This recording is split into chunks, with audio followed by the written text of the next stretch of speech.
Well, coasters, what a magnificent coast day. We're down at Sunset Point. I'm with Bernie Preston, who's probably one of our best historians. And today, Bernie's going to give us a poem on the gold rush and where Hokitika and the coast come from.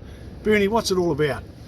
Well, as you know, I was about 10 years as chairman of Heritage Hokitika, and I was intensely interested in the West Coast history, especially the gold rush.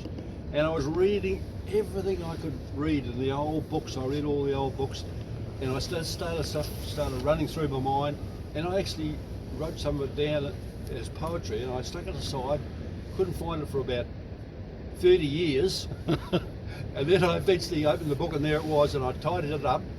And it's the stories in this poem are actually what I read in the old books. All the incidents you hear about, the riot down south of the Duffers Rush, the incident in the pub, all those things are actually what I read. And the foundation of Hokitika and Kumara Gold Rush, it's all as I read. It's not my invention.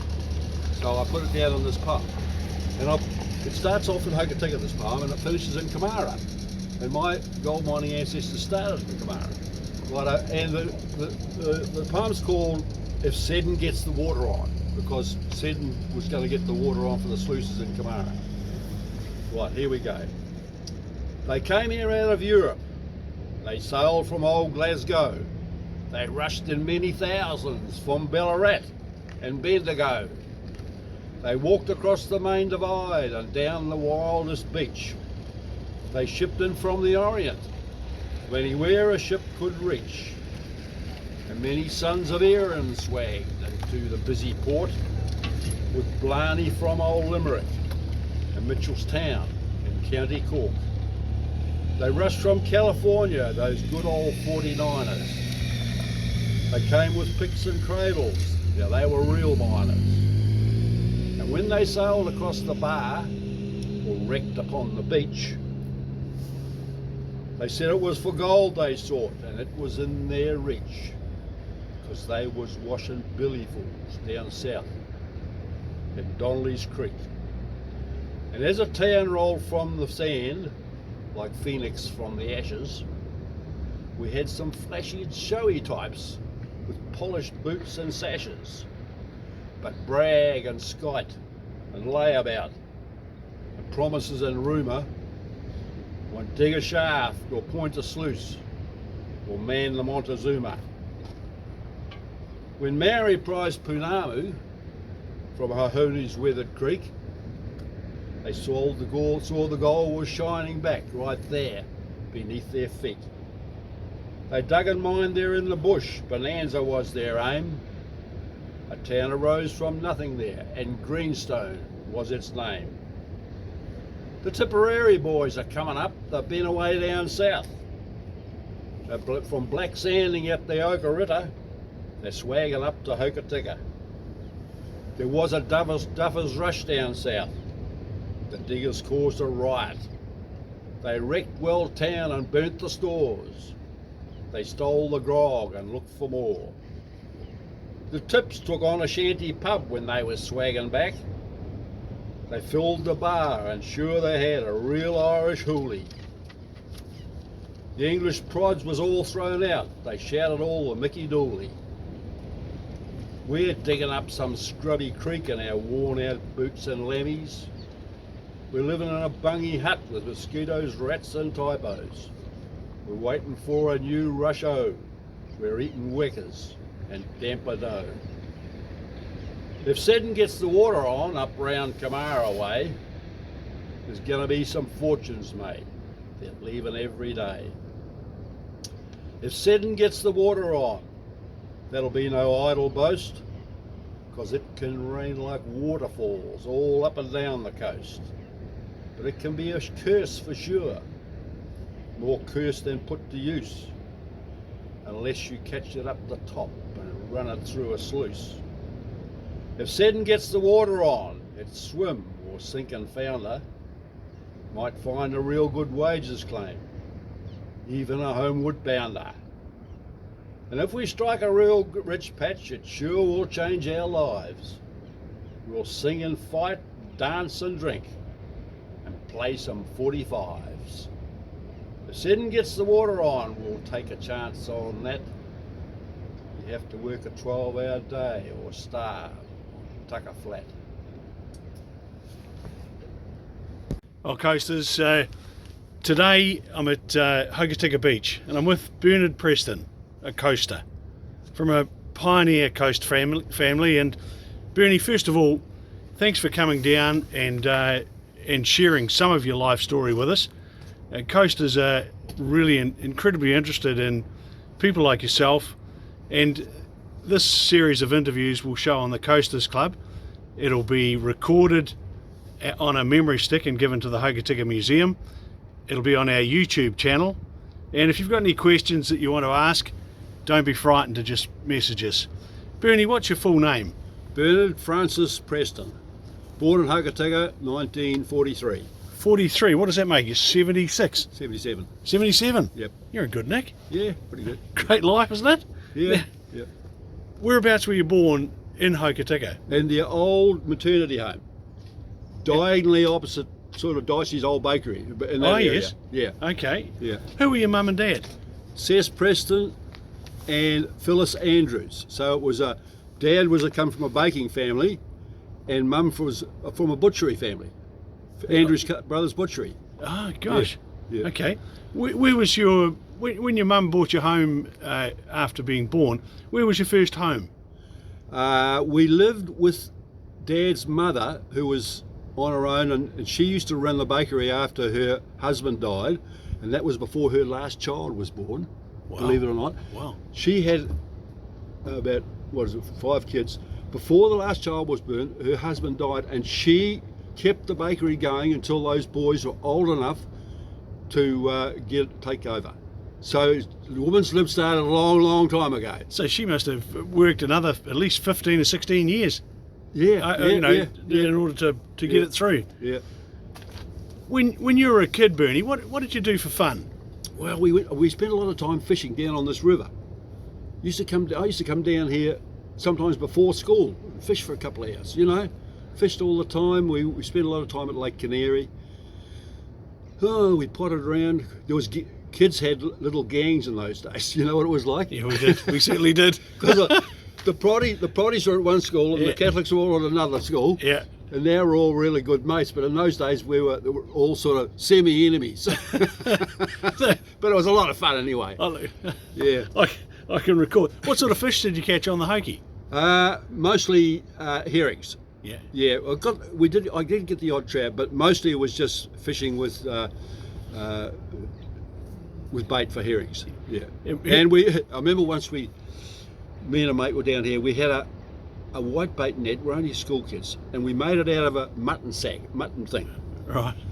And it was a run of white bait on down the tip here, and they'll get a lot of white bait. And we got about 6 pounds of white bait in this mutton bag. Oh, you're joking. Hey, those are the days. Yeah. Yeah. Did you have a nickname when you were growing up? Oh, they called me Presto. I got called Oscar and Silas, and I got all sorts of nicknames. Yeah. I don't know why. Where did you go to primary school? Hokitika District High School, and before that was the Hokitika Primary School. Yeah, which was the old. I actually went to the old Victoria School. So where was that? That was where the present school is. The big high old school? stone one. I actually went to that, and it was knocked down when I was a little kid, quite young. Yeah. Were you a book reader? Yeah, I'm a big book reader. Yeah. Yeah, I've got a whole library of books at home. Yeah, I'm a real big reader. Yeah. And so where did you attend high school? I actually spent the 3rd form here, then I went sent away to boarding school at Waitaki Boys High School, which was interesting because it was all populated by rural Otago, Canterbury, Southland people off farms and stations. Yep. So they're an interesting bunch of blokes. Do you keep in touch? Yeah. Do you still keep in touch with them? Some of them I do, yeah. You make like it's like when I was in the army, you make lifelong friends, yeah. That's how it works, isn't it? Yeah. What was your favourite subject at school? Probably geography. I don't know why, but maybe it's because it was all about the world. I wasn't very good at. I wasn't bad at English. I was pretty good at English, but no good at maths and science. Yeah. Did you have a favourite teacher? Well, there was. Yeah, I remember. Oh God, the names escape me now. Yep. Yeah, look, I can remember two of them, but I can't remember what their names are. It's the memory what goes first. Of course. And why were they special? Why do you still recall? I think they were special because they talked to you, not over the top of your head. You know what I'm saying? Yeah, I do. Yeah. They talked to you, and if you wanted to know something, you got the sense that they were explaining it to you. Yes. And you got on board with them, and you got on well with them. Yeah. Treating you like an equal. Yeah. Did you play sports? Played rugby all my life. Were you any good? No, I was never any good. Stop it. I'm not kidding. I was never. No, I was a long, skinny kid. Yeah. But I loved playing the game, and even when I played senior rugby, I always got my place in the team. Yeah. So where'd you play? Out the back somewhere? No, I played in the forwards mostly. Oh, yeah. Wow. Yeah, didn't have good hand skills, ball skills, or anything like that. But I just loved playing the game. I used to turn up on the back paddock after the school with all the big boys and play with them. The only thing I could do was tackle. Right. And I remember a couple of the big guys who were big. I used to tackle them around the knees, and they'd go down hard, and I used to just love it. Which club did you play for? I played for Excelsior. So you would have recalled Ron King. No, that was well before my time. Your time. Yeah, that was Dad's time. Yeah. Okay. Dad knew Ron. Yeah. Yeah, I only found out recently that we had an All Black captain from Hokitika. And he coached. Yeah, and he coached the All Blacks as well. Yes, That, yeah, he did. As if you're with your mates at high school, how would they have described you? Were you shy? Were you outgoing? I wasn't. I was a bit reserved. I wasn't a noisy sort of a beggar. I had good friends, and I don't know how they would describe me. Probably, I think they'd describe me as someone they could rely on. Really, it's about the only thing I can see. Yeah. Bernie, as a kid, was there anything that you wanted to be when you grew up? Well, to be perfectly honest, I wasn't much good at anything, and it sort of was natural that I became a baker. Look, because the family were bakers for 3 generations, 2 generations before me, you see. So I just, and I was the only boy of all the 3 Prestons that owned Preston's Bay. I was the only boy. Wow. So I became a baker, and it worked. I took up the trade and I learnt it. I actually went to Wellington to do my apprenticeship, and came back with a lot of new skills and knowledges, and eventually took over, ran the bakery and expanded the restaurant and did all that sort of thing. Yeah. It's interesting that you say that you weren't good at anything, because it's a common theme when I'm talking to someone and doing an interview. They all say, well, I wasn't much bloody good at anything really, and yet, you know, you look at your life and you look at your bakery and you look at your, you know, your skill level. Well, it's really about managing other people's skills. I mean, I was competent as a baker. I was competent. But if you've got a vision and you can cooperate with other people and organise them and manage them, it goes ahead. You go ahead. Right people, yeah. Where was your first job? Obviously, it was as a baker. Yeah. So how old were you then? I was 17. I went to Wellington and did an apprenticeship in Wellington with a guy who is a New Zealand guy, but he had a continental bakery. There was Swiss and Germans and Dutch working there. Yep. And so I learned, and they were real good tradesmen, real hard working good tradesmen, and they, you know, you didn't muck about with them. So I learned the trade really well. And so then you went and joined Preston's Bakery? Yep, came back to Preston's Bakery, and worked for Dad and his 2 brothers for a few years.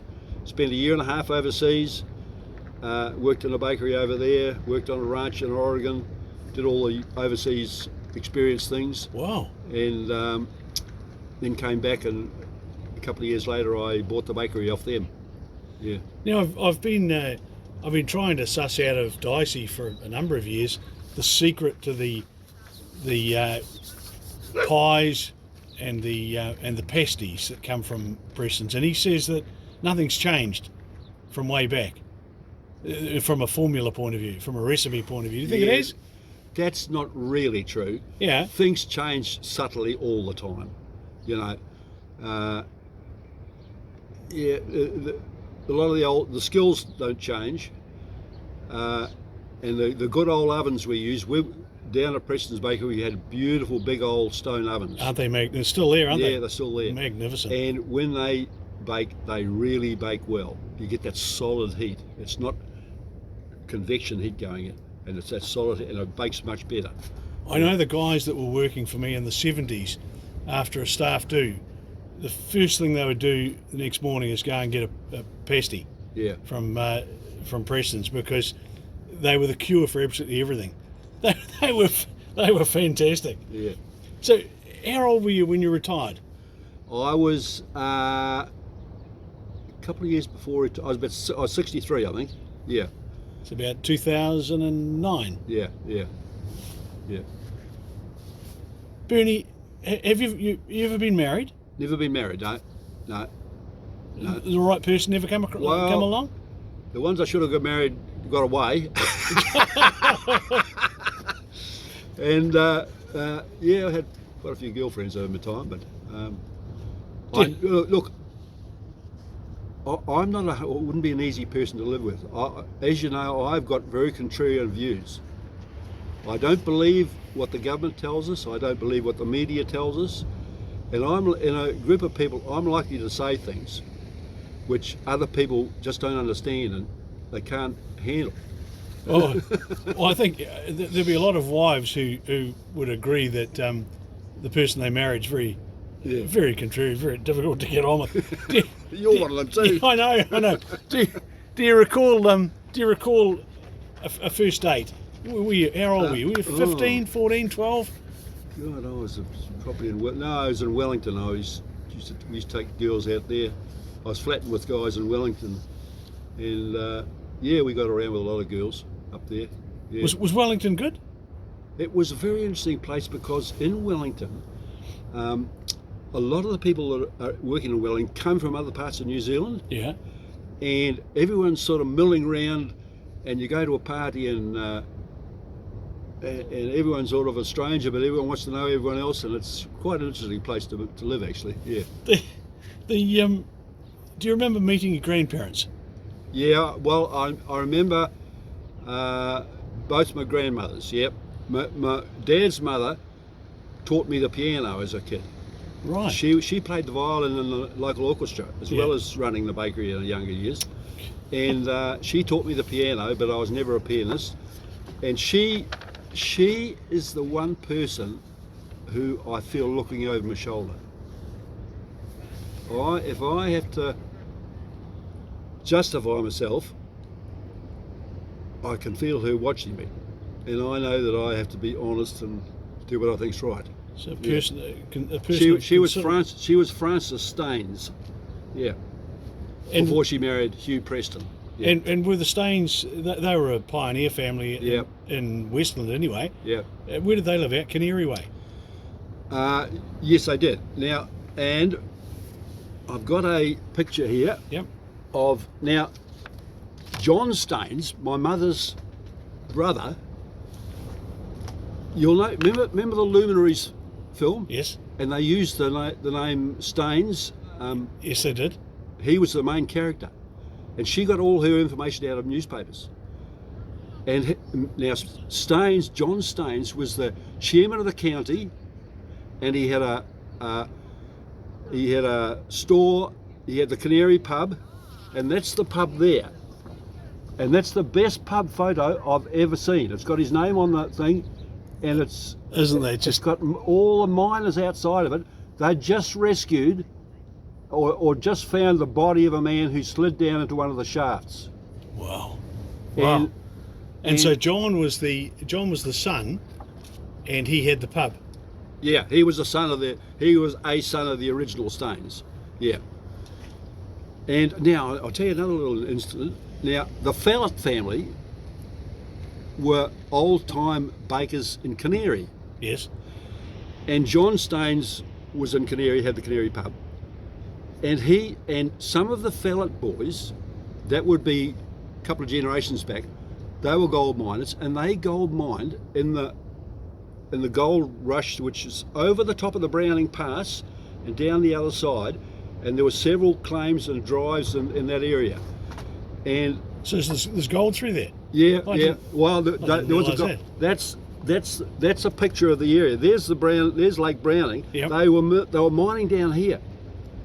Wow. Now, Dad said that his uncle John Staines ran pack horses up the Styx River, because Dad said you could take a horse and trap up the Styx River all the way to Grassy Flat in those days, which is a 4-hour walk. It is. And Dad said he used to run a pack horse with food up there to the miners, and they would have come up and over and walked down and got it, I'm sure. So I had no idea there was gold on the other side. That's the book about it. I'll give you that to read. Going for gold. I'll give you that to read before we leave. All right. Bernie, how would you describe your sense of humour? Pretty relaxed. Yeah. I don't know. Yeah, you've always got a smile. Yeah, I Just- always laugh at things. which is pretty, you Yeah. know. Now you've been in a number of organisations and over the years, and you know, right from Red Cross through to Heritage. I mean, you've been a founding member of Heritage. More or less, yeah. I was on the theatre committee. I was in Heritage Hokitika. I was in JCs, and you know, a reasonable number of things. Yeah. Your drive to preserve our history Yeah. has been a lifetime focus, isn't it? Yeah, yeah.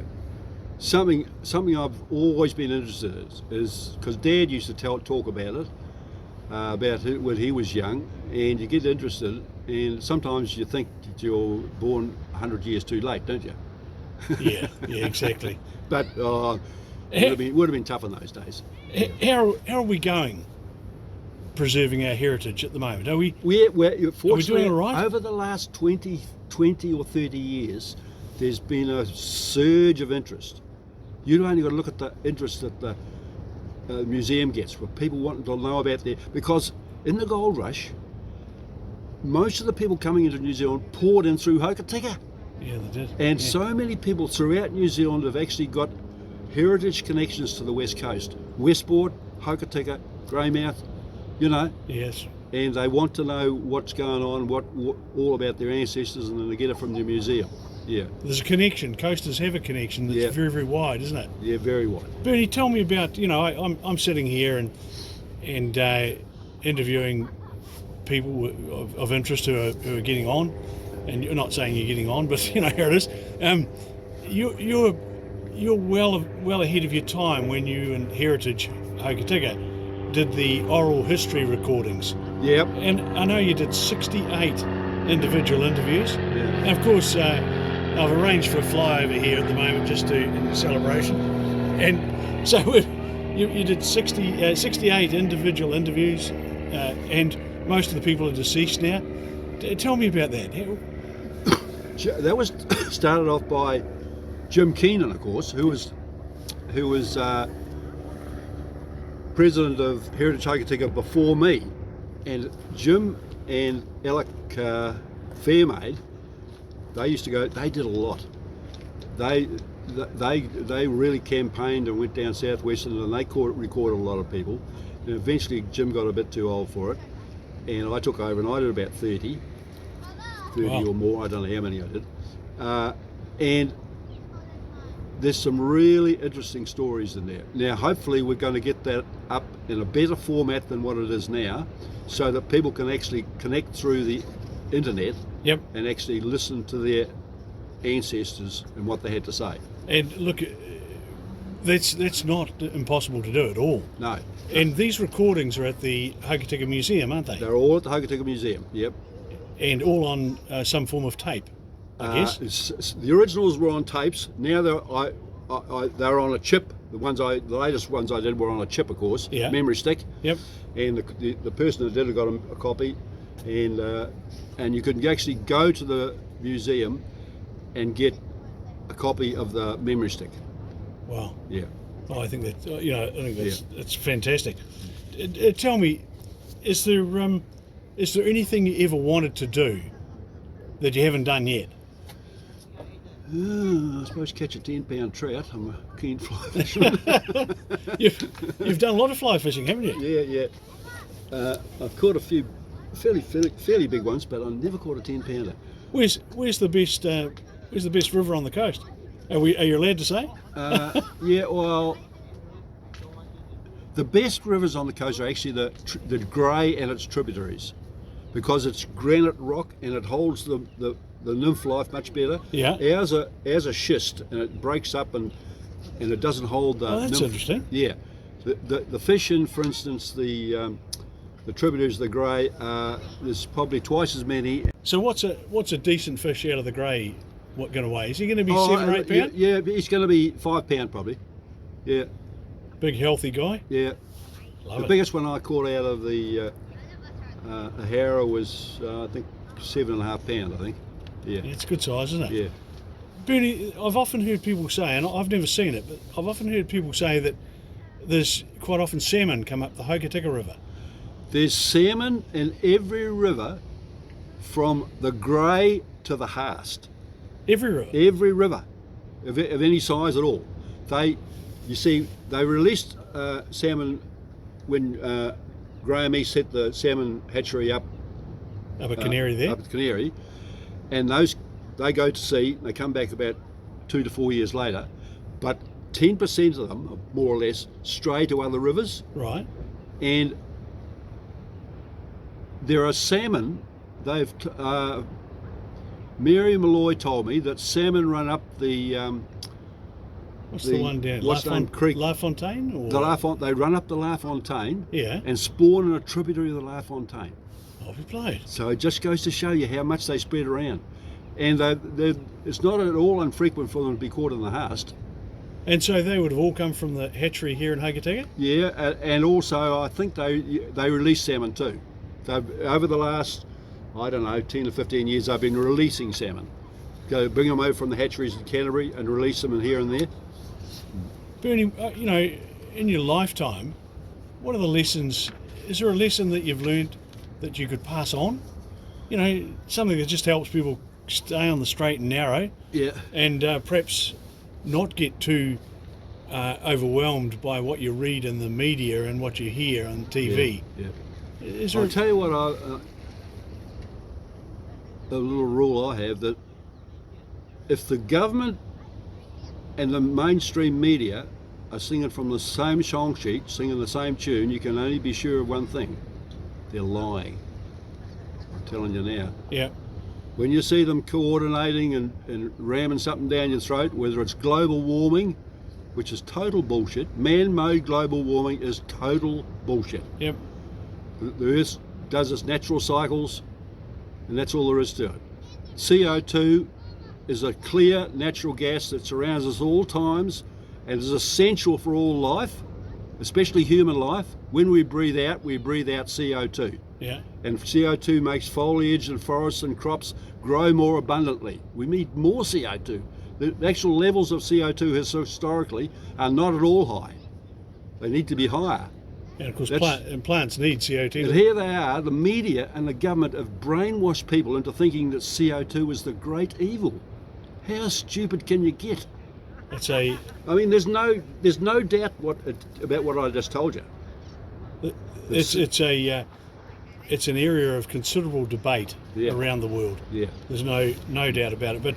And you are quite right. The media and the governments around the world are all singing from the same play sheet at the present time. Yeah. Time will tell whether, in fact, there's any substance to it at all. Yeah. Well, it's all about controlling us. It's all about taking over the governance of all the Western countries. And I guess you can't do that unless you've got control of the individual. That's right. Exactly. Yeah. When in your life, has there been a turning point at any stage?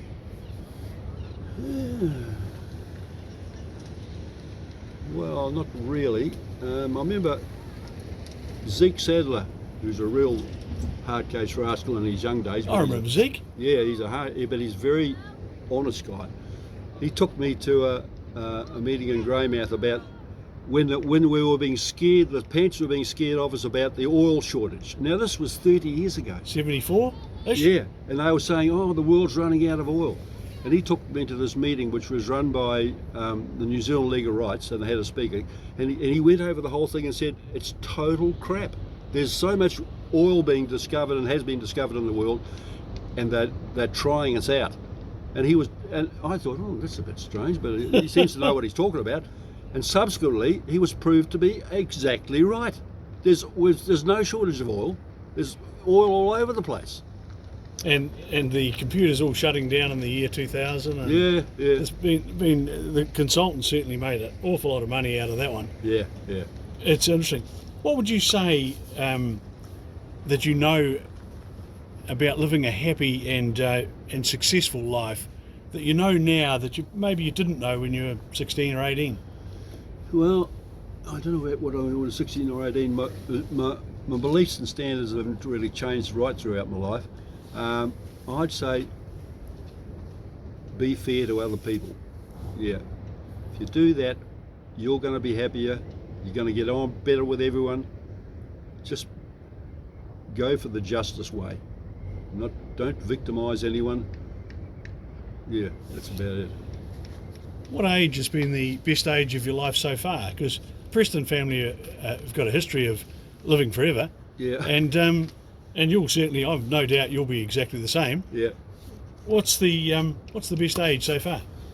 My best age is, well, I wish I was in my 30s, of course, because I could race up the mountain shooting again. But your best age is probably in your 40s, I reckon, in terms of your fitness and your abilities. Although you haven't got all your wisdom then, you don't get all your wisdom until you're in your 50s and 60s. Yeah. Yeah. And so 40s is a pretty good age? It's a pretty good age, yeah. You still can do all the physical things you want to do.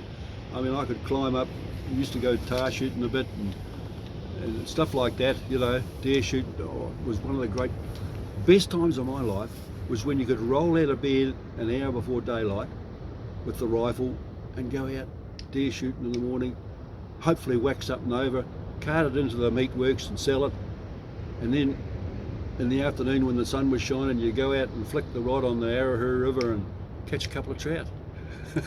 Yeah, pretty. Well, good days. Pretty spectacular. Yeah, it was really great. And wasn't it great to be able to take the deer along to the local cooler and walk away with some money? Nothing was wasted. That's what I liked about it. If you're shooting for yourself, you only need one or two a year. But if you wanted to hunt all the time, you needed someone to, and that was a good, efficient way of selling the deer and getting use for them. Yeah. Bernie, how's looking at a West Coast point of view, where are we going to be in 20 years? Well, I'm telling you now that I'm fearful that... Okay, so it's Bernie Preston and myself down on the Hokitika beach. Look at that for a day. Bernie, the Preston family, originally gold miners. That's right. 3 branches of my family were gold miners. And James Preston, the original Preston, he was a Presbyterian from Northern Ireland when they got out of Northern Ireland. I thought they're all Catholics over there. No, not. That's how the English took over Northern Ireland. They put a whole lot of Protestants in there. Oh, see what happened? That's what happened. Yeah. Oh. And I can understand I got Irish in me too, so I got the orange and the green. That's why I'm licensed to argue with myself. Well, that explains an awful lot. Yeah, it does. Anyway, James Preston, he was on the Greenstone diggings, which was the first claim first gold rush south of probably Westport, where you came from. Right. Yeah, that was his pub there, the Criterion Hotel. It's the only name you can see on a pub in that photo. I'm damn glad when I got that one. And were they all hotels? The hotels and stores down both sides of the street. That was in Greenstone. There's nothing there at all now, of course. For those that don't know, where's Greenstone? It's up the Hohoney River, which is called the Greenstone River, yeah, which runs into the Chiramacow near Kamara on the other side of the river. So you go over the You go over the bridge, and William that's where Stewart it Bridge, runs in. and it comes in there. Yeah. Right. And there's no buildings or anything left there? There's one building. It's the old post office, I think it was. And there's an old graveyard there. Bernie, do the records show, did they get much gold? I think it was pretty rich, yeah. Actually, the Maoris discovered it. There were some Maoris who'd mined up north, Yeah. and they were prizing a lump of greenstone out of the bed of the Hokitika River, which had some greenstone in it, and they saw the gold after they'd lifted it up, and they started mining there. And then I think it was Hunt came down, and he joined them, and then he spread the word, and there was a big rush on for greenstone, and that's in my poem. I talk about the greenstone. Yeah, and so James Preston mined and had a claim, and he had that hotel on the greenstone, and then when that wound down, of course, like all gold rushes, and he shifted to Kamara. And in Kamara, where are we? So would this be Dick Seddon days? Yeah, well, yeah. James Preston, his pub in Kamara was very, very close to Dick Seddon's pub. And Dad said that where you found the Seddons, you found the Prestons, and where you found the Prestons, you found the Seddons. They were really good friends. In fact, when the Seddons came back to the West Coast after having been years in Wellington, when he was Prime Minister, all the Seddon kids moved in with Mrs. Preston. Wow. Yeah. Wow. So, and they were a Kamara family, were they? The Seddons were a Kamara family? Yeah, well, Dick Seddon, of course, was born in England. Yeah. But his kids were all brought up, and several of Dick Seddon's kids are buried at Stafford. Yep. Yeah. Gosh, haven't they made a great job of cleaning that place up? I went up there the other day. It's really good. Yeah. And Bernie, the photograph you've got there Yeah. in 1866, Yeah. I've never seen that before. Yeah, I got it out of one of the books. It's a beauty. They must have been hard days. Oh yeah, that's right. I mean, I've got a picture of them sluicing. I'll show you the picture of them sluicing. That's the Preston family sluicing in Kamara. Wow. And you can actually see buildings. That's on Nadu Terrace, and you can see the buildings of Kamara up the top there. Right. That's where it tells you. So that's where the township was. Yep, that's right. And that's the Preston family history in gold mining. Now the Staines family, so one of the Staines was killed when the face collapsed on him. He's buried up in the cemetery here. And what else have we got here? We've got that. Oh, I'll tell you something else about the. Now, I'll tell you an interesting story about Sam Preston, Dad's Uncle Sam. And he was the one that set up the drapery store at the end of, it's got Preston's on the top. Yeah, yeah. Sam was Dad's uncle, and Sam and Hugh Park built a boat. Well, I don't know whether Hugh built it or they both built it, and they sailed down to Fjorden on a big adventure. This was way back, of course. And believe it or not, they shot the first ever wapiti ever shot in New Zealand, and that's it there. It must have been standing in the edge of the fjord when they sailed up the fjord, and they shot it with a 22 and a shotgun. No. Yep. Well, that's what I'm told. Hell, Yeah. I could see the shotgun doing it. Yeah. Well, Hugh Parker's holding a 22. You can see it's a 22. Yeah. Yeah. Gosh. And so they built the boat here and they sailed it up they sailed down it the coast. down to the fjords. Hugh Park was he was one of the ones that went up, did that trip up the Tiramikia over the top with the canoes. I think. Yeah. Well, you could understand them sailing on a day like today, Bernie, but most days, goodness me. Now, I must tell you this story. When John Staines had the pub in Canary and the store and that, Dad's mother used to work in the store. Yeah. And Dad said, there was a pistol under the counter because they were gold buyers too. And here I've got a picture of the pistol. There's the pistol. That's Dad's brother and Harry Stone. And it was a Colt 45, and Dad started to find out how to get some shells for it. He went to somewhere, and someone told the cops, and they came and took it off him. Oh, you're joking. Harbour or something. Yeah. So there were 3 brothers, weren't there? Dad had Hugh and Jim, and Chris was another brother. He lost a leg in the war. He was a doctor, and he lost a leg in the war when he was doctoring in the Second World War, and he was a doctor in Wellington. Okay. Yeah. Wow. Very. Yeah, my grandmother ran the bakery, sent one of her sons to university, and another one to boarding school in Christchurch. Without a husband? Without a husband. The husband died before her last child was born. So don't talk to me about women's liberation. My grandmother was liberated. So she must have been incredibly well organised. Oh, she was a very. That's why I say I feel her looking over my shoulder. Yeah, she was obviously a very strong woman, and when she died, I can remember they found the shareholding. She bought shares in the original old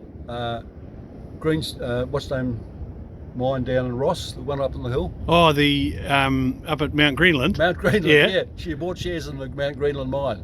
Wow. So she was interested in mines too. And now her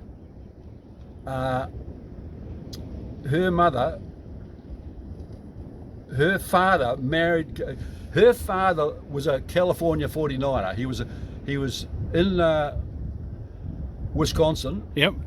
Had a row with his father, left for the California gold rush, mined gold there, left and went to Australia, mined at the gold rush there, married a girl from County Cork and Ireland, and I've got her marriage certificates, and it's got a cross and it's got her mark. She obviously couldn't even. She couldn't write. Yeah, so the goldfields were great mixers, weren't they? Oh. Yeah. So, and she came out to New Zealand with her husband, and that was Dad's Granny Stones. And what was I going to say then? The family's got a lot of American connections, hasn't it? Well, it's got one strong American connection. That's the Staines family came from America to here, and the original Staines in America was very well known. He fought in the Civil War, and he commanded a gunboat on a river. And obviously they communicated with my grandmother, who was a Staines, because she had letters from them and pictures, and they sent out his sword that he had on for his uniform. And it's actually an English-made sword, which both sides in the war used to import blades from England. And still got it at home. I wish I brought it down. I could have showed you. So you've still got it? I've still got it, yeah. So that's from what, 17? Right, I don't know. I can't remember what the date of the American Civil War was. Yeah, and yeah. So the letters talk about the Indians, and the Indians were still wild in those days, of course, and yep. all that sort of thing. And of course, one of the sons had a row with his father and cleared off to the goldfields. And that's how they ended up in Australia and New Zealand, or just both countries? Yep. And then into Hokitika? Into Hokitika. Been here ever since. Yeah. Wow. Yeah. So Bernie, were you ever involved in local politics? I spent a term on the first Westland District Council. When they amalgamated the two, right, and had elections, I was voted on. I was a councillor for Westland, which I found very fulfilling. We had Durham Havel as mayor and John Olsen as the manager, and John didn't muck about. He didn't worry too much about what the legalities of things in those days. Right. He got it done, and you wish you could do it that way, don't you? Oh shucks. But yeah, John got it done. And he was the best roading man in New Zealand. his crew. John was the guy they sent to down to the Chatham Islands to advise them on how they had to straighten themselves out. They took John with them because he knew all about roading. People don't know how many bridges that that John designed, built, Yep. and delivered. Yep. The numbers are huge, all the way down to Haast. Yeah, that's right. He would have put he was in the process of putting a bridge over the Cascade when somehow he got sprung and got stopped. Well, he was going to. Well, the road certainly got into the Cascade. Yeah, that's right. The road's in there. Jackson Road. Yeah. Now, what was Durham like as a mayor? Good, very good. I have no trouble with everyone. The council I was on, they actually nothing came before council that John didn't have pretty well sorted out. You know what I mean? Yeah. Yeah. And I found it very fulfilling. Who else was on the council with you back then? I sat beside Tony Condon. We got on like a house on fire. And he was from Paringa, wasn't he? Paringa, yeah. There was Dot Mertens was on. Leah Singer was on. You know, you had a lot of good Hokitika practical people on. Yeah, solid people. Yeah. Yeah. I interviewed Dot just before she died, and Yeah. she was as sharp as a tack, Bernie. Yeah. Incredible recollection. That's right. She worked for me for a few years. Yeah. Oh, in the bakery. Yeah, she ran the restaurant, the cafe. For Actually, me. she did too. Yeah. Yeah, and three of her sons worked for me at various times. So with some of the people that worked at Preston's Bakery, can you throw us some names? Righto. Going right back when I first started there, Roy Roberts, Skipper Nightingale, Right. who was Charlie's brother. Yeah. Then, of course, in my time there was, God, I'm hopeless with names now. You had one of the Mertens there for many years, didn't I you? had Robbie Mertens was my foreman. Yep. He worked for me from the day he left school right up until he finally left and went greenstone carving for himself. And then his brother took over, who had also worked for me from school. Yeah. And he took over as foreman. And I had literally dozens of girls and women came in and out of the restaurant and the bakery at various times. Yeah. It's very, very satisfying when you can employ local people and give them a job. I really enjoyed that. And you'd have seen the change from just purely local custom to tourism. Yeah, that's right. It was the tourism boom was starting, and I was getting busier and busier. The restaurant, when I finally sold, was the most profitable and busiest part of the whole business, because when I set that up, there was only one or two other places. Now they're all over town. Yeah. But yeah. Yeah. Once again, ahead of your time, you see. Well, maybe. That's what it is. Well, always good to know that the pies and the pasties are still fantastic. That's good. Thanks, Bernie.